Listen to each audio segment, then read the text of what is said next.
បាទសួស្តីទាំងអស់គ្នាថ្ងៃនេះเราซื้อនឹងមកបង្រៀនឲ្យអ្នកនរគ្នាដឹងពីពាក្យខ្ពស់ធំតូចទាបបាទផងបាទបើចំពោះពាក្យទី1នេះគឺយើងអានថាខ្វាន់បាទខ្វាន់នេះគឺប្រែថាធំឬក៏ធំទូលាយបាទ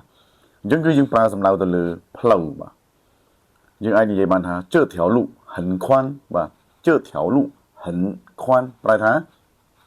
ផ្លូវមួយខ្សែនេះគឺធំទូលាយល្អណាស់បាទគឺគេអត់ដែរនិយាយថាជើ条路很大គេអត់ប្រើអញ្ចឹងទេបាទជាទូទៅប្រើសំដៅទៅលើផ្លូវអីផ្សេងៗគឺគេនិយាយ很宽បាទឬក៏នៅផ្លូវតាមកន្លែងរោងចក្រគេហៅថាធុងតៅបាទជើធុងតៅ很宽មានន័យថាផ្លូវដើរនេះគឺធំទូលាយល្អណាស់បាទអានឹងគឺគេប្រើខ្វាន់បាទចំពោះទីតាំងរីកធំហ្នឹងគឺគេហៅ很宽បាទគឺអត់ដែរប្រើតាទេបាទចំពោះពាក្យមួយទៀតនោះគឺពាក្យថាតូចបាទពាក្យថាតូចប្រែថាអានថាចាយប្រែថាតូចឬក៏ចង្អៀតបាទមានន័យថាជើ条路很窄ផ្លូវនេះតូចចង្អៀតណាស់បាទឬក៏ជើឈើនេះទៅឈើ很窄ឡានរបស់អ្នកចង្អៀតណាស់បាទអញ្ចឹងបាទចំពោះពាក្យទី3នេះគឺប្រែថាសំទោសពាក្យថាតាបាទតានឹងប្រែថាធំបាទធំគឺយើងអាចប្រើបានទូទៅឧទាហរណ៍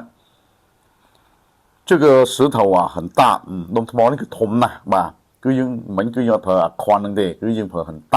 គឺប្រើធំបាទចំពោះតូចបាទអញ្ចឹងចំពោះតូចឧទាហរណ៍ថា这条狗很小这条狗很小មានន័យថាឆ្កែមួយក្បាលនេះគឺតូចណាស់បាទគឺប្រើអញ្ចឹងចំពោះកៅនេះគឺប្រែថាខ្ពស់បាទខ្ពស់គឺយើងប្រើបានទូទៅមិនថាកន្លែងទីតាំងដីខ្ពស់ដីទាប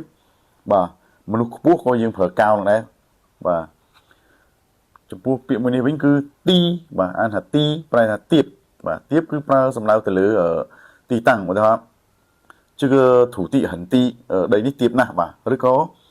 យើងដេរអ្វីមួយថ្នេរខ្ពស់ទាបអញ្ចឹងយើងនិយាយថាកៅទីបាទ这个线路កៅទីថ្នេរនេះគឺខ្ពស់ទាបបាទគេប្រើតែនោះទេបាទចំពោះអាយនេះគឺយើងប្រើទៅលើសំដៅទៅលើមនុស្សបាទឧទាហរណ៍ថាពីវ៉ាយគាត់ទៀបជាងខ្ញុំបាទឬក៏អ៊ី这条狗很矮ប្រែថាឆ្កែនេះគឺទៀបណាស់បាទអញ្ចឹងទៅបាទ